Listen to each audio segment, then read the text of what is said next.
jumping into an abyss that you have absolutely no idea where you're going to land or if you're going to land. But let's just see what happens. My name is Brent Whiting. I am originally from New Jersey, but currently I am living in Phoenix, Arizona. I will always be from New Jersey. So the question that we have is, what is the most fun / unhinged thing you've done to get this far in your business? So we're going to talk early on. I'm a graphic website designer and photographer and videographer. And when I first started the business in 1996, a long time ago, it was just kind of just coasting and there was no real direction. But then I took a chance in 1998 when a friend of mine was working for a record company and befriended a rapper. So I kept putting that rapper off, kept putting him off because he said, you know, you gotta meet up with this guy Cannabis. You have to meet up with him. And this is after I had already designed the Cash Money Records website. I was already doing Rakim's, submitting for Rakim's website. But I'm like, you know what? I just want to just work in my old boring insurance job and kind of just take on clients here and there. So the most unhinged thing that I did was Cannabis had called and said, hey, would you mind coming with me on tour? Because he was going on a major tour for 30 cities. I was like, no, I don't feel like doing that. So the most unhinged thing was saying no, but then the most unhinged thing again was after a few months of him bugging me, I actually wound up doing it. I quit my job, my 9 to 5. I put a business card on my boss's keyboard because he wasn't there that day. And I said, all right, I'm out of here. And I took that risk. So the risk was jumping on a bus with a rapper to 30 places I didn't know in the country. I'm a mom, I'll see her later.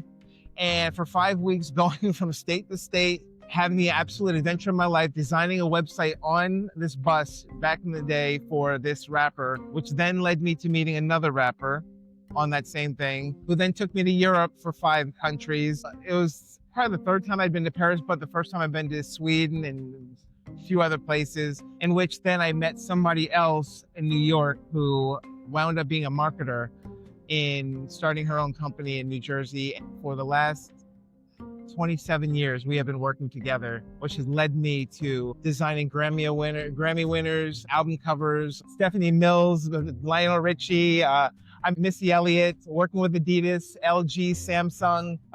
There's too many to name to even understand what it is, but taking that risk, that unhinged risk of, you know what, putting everything down and just jumping on a bus with a rapper who was just starting out on his own. It just led to so many things in my career, which I do not regret 1 second, because if it were not for, number one, Tabari Sturdivant for even giving me that opportunity to meet the rapper, and then Cannabis for having me jump on his bus to be able to do that, I wouldn't have done what I have done in the last 30 years, which had led me to so much joy. I wouldn't have landed here in Phoenix, Arizona. It led me to Phoenix, where I met my wife, I had my kid, and it would have been a whole different life. I would have to say that would probably be, I'm sure there's way more unhinged things, but that would be the most memorable unhinged thing that I had done, was to drop everything in my normal, boring life and take a risk of jumping on a bus with a bunch of rappers and touring the country. Good question. The big bucket fear was comfortability. The fact that I was, you know, it was only like $800, whatever I was making every 2 weeks or something like that. I forgot what it was, in my insurance company, which I did not like, but it was comfort. It was what I knew. It was the fact that, you know, coming from, not even baby, but I didn't even have baby boomer parents. I had silent generation parents, and I'm a Gen Xer. So the comfort was staying in a job for 40 years, whatever, just growing it. And I kind of wanted to break that mold. The fear was breaking that cycle and taking the risk where none others in my as my siblings would have taken, and being the outlier that was going to start up a company and say, you know what, screw it. Let's just do it. Let's just see what happens. It's fearful, jumping into an abyss that you have absolutely no idea where you're going to land or if you're going to land, but let's just see what happens. And getting over the fear of risk, getting over the fear of trying something new is what broke a lot for me, which was, okay, the other side of that fear is adventure, it's wonder, it's fulfillment, it's things that are in question. And I was really curious as to what was on the other side that I couldn't see. What's on the other side of that black hole? I don't know. I know what's on the other side this way. It's like, hey, you get a golden watch and a retirement. Sure, that's cool. But on this other side, what do I get? And it wound up being adventure, excitement, a wife, a kid, a house. I've lived Las Vegas and New York City and Brooklyn, from New Jersey. And then now here in Phoenix, being able to travel to Paris, travel to England, we're about to go to Spain off of the same money, So that risk was worth it. It was the fear that I had to get over. And it's funny because my wife and I have that conversation about fear of trying. Sometimes she winds up saying, well, what about the money? Or what? I'm like, you know what? Forget about the money. We'll make the money. It's there. There's a lot of money to be made somewhere. And if not, we'll figure it out. But not to do it now compared to then, not to do it now is more fearful than not trying.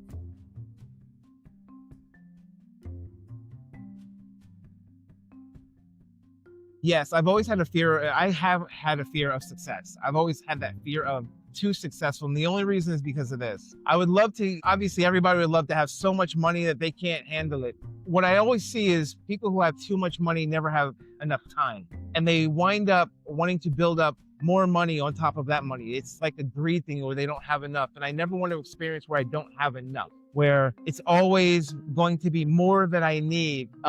Which then leads me away from time for my family, time from my adventures, time for my vacations, time for my travels, time for my own creativity, and even time to build up what I want my own companies to wind up being. I just love the journey. I love the journey of doing it, making people happy, seeing their faces of satisfaction. Of course, getting a paycheck for it, that never hurts.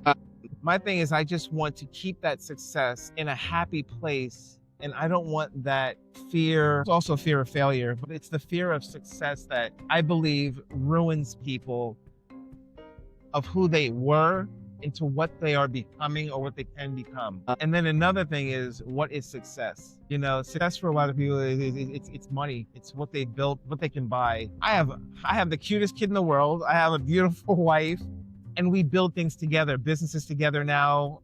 Based off of what I've done, back then, she now has her own business, and we build that together. So there's no real fear of success anymore, except for being too big where we don't have time for each other. But since we build it together, the time that we do spend is always with us. I made our family motto when we got married. It's inscribed on the inside of our rings, and it's called "You, Us, We," which just represents just her. Us is she and I, and the we is our whole family unit.